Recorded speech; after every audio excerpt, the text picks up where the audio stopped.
Encore aujourd'hui, l'argent demeure tabou. Je lisais récemment un article où on mentionnait qu'environ 40% des couples ne discutent jamais d'argent. Soyez conscient que vous avez peu de protection si vous êtes un conjoint de fait. La rédaction d'un contrat de vie commune notarié dans les premières années de votre union vous sauvera bien des maux de tête en cas de séparation. Pour éviter des tensions financières au sein du couple, une discussion ouverte et franche en début de relation établit des bases solides pour la gestion des finances familiales. Tous les sujets doivent être discutés. Le budget, les enfants, les projets immobiliers et les projets de retraite.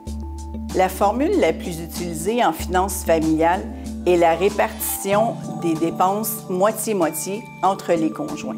La simplicité de cette formule est très appréciée et fonctionne bien si les deux conjoints ont des revenus similaires.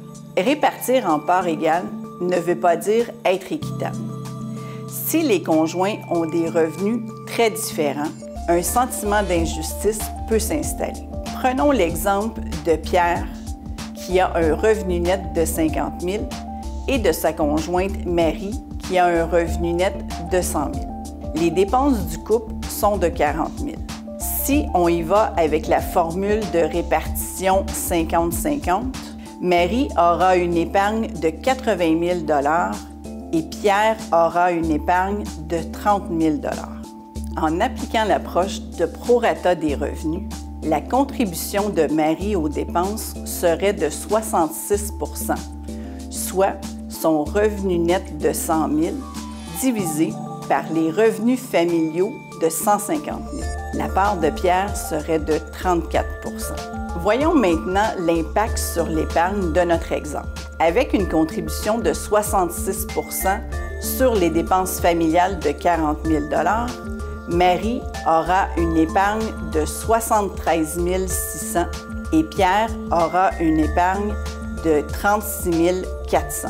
Cette formule de prorata des revenus est particulièrement attrayante pour la gestion des finances lorsque les revenus d'un conjoint sont impactés par un événement de la vie familiale, tel qu'un congé parental. La capacité d'épargne de chacun des conjoints a un impact sur sa satisfaction à court terme, mais également sur son sentiment de sécurité financière à long terme.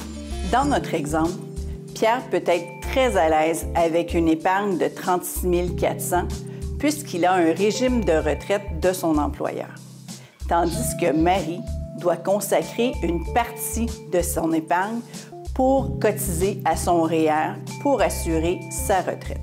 Un élément clé de la paix financière en couple est de revoir le plan financier familial régulièrement. Cette révision permet de constater si les conjoints sont toujours partie prenante des projets familiaux ou permet d'ajuster les projets en tenant compte de la réalité familiale changeante. Contrairement au titre du film français paru en 1988, la vie n'est pas un long fleuve tranquille. Établir une bonne communication pour les décisions financières est un atout pour l'harmonie du couple. Différentes stratégies et outils permettent de réaliser vos projets de vie familiaux.